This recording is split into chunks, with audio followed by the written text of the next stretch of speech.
સુરત શહેરમાં ગેસની અછતથી એક મોટું સંકટ અત્યારે તોડાઈ રહ્યું છે। પરપ્રાંતીય તમામ શ્રમિકો એ પોતાના વતન જવા માટે રવાના થઈ રહ્યા છે। શ્રમિક પરિવારો એ પોતાના વતન તરફ જવા માટે દોટ મૂકી રહ્યા છે। ઉધના રેલવે સ્ટેશન પર શ્રમિક પરિવારો અત્યારે મોટી સંખ્યામાં ઉમટી પડ્યા છે।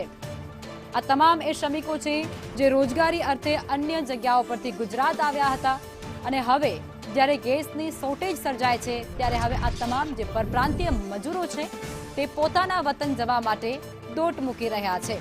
ઉધના રેલવે સ્ટેશન પર શ્રમિક પરિવારો મોટી સંખ્યામાં જોવા મળી રહ્યા છે અને તેમનું કહેવું કંઈક એવું છે કે સુરતમાં અત્યારે ગેસનું સંકટ છે અને તેઓ પોતાના વતન પરત ફરી રહ્યા છે।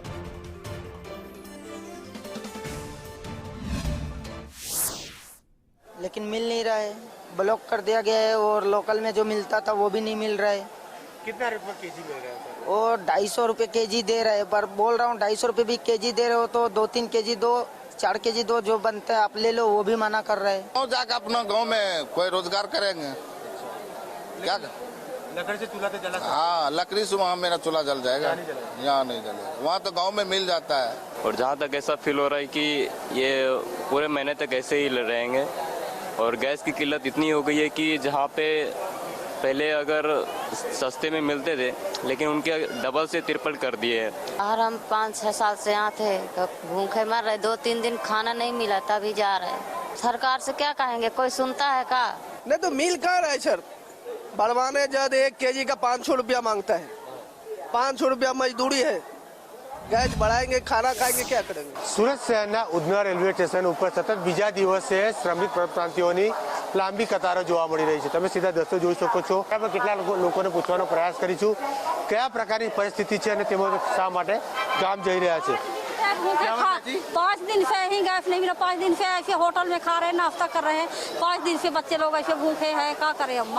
मजबूरी है, पेपर चालू नहीं तो भी गांव चले जाते हैं। यहाँ काम करने के लिए आए तो उसको जल्दी से जल्दी सुनवाई कार्रवाई किया जाए। अच्छा, गाँव जाके गाँव में मिल जाएगा? गाँव में क्या लकड़ी है तो अपना उपयोग कर लेंगे, यहाँ है तो गैस बिना हो नहीं सकता। यहाँ पे लकड़ी का चूल्हा तो सर जला नहीं सकते हम लोग। नहीं मिल रहा, भूखे मर रहा, 3 दिन 4 दिन से तो आदमी जाएगा ही ना। બિલકુલ આજે તમામ શ્રમિકોનું એક જ વાત કહેવું છે કે અહીં ગેસની અછત છે અને તેને કારણે અમે પોતાના વતન તરફ પ્રયાણ કરી રહ્યા છે।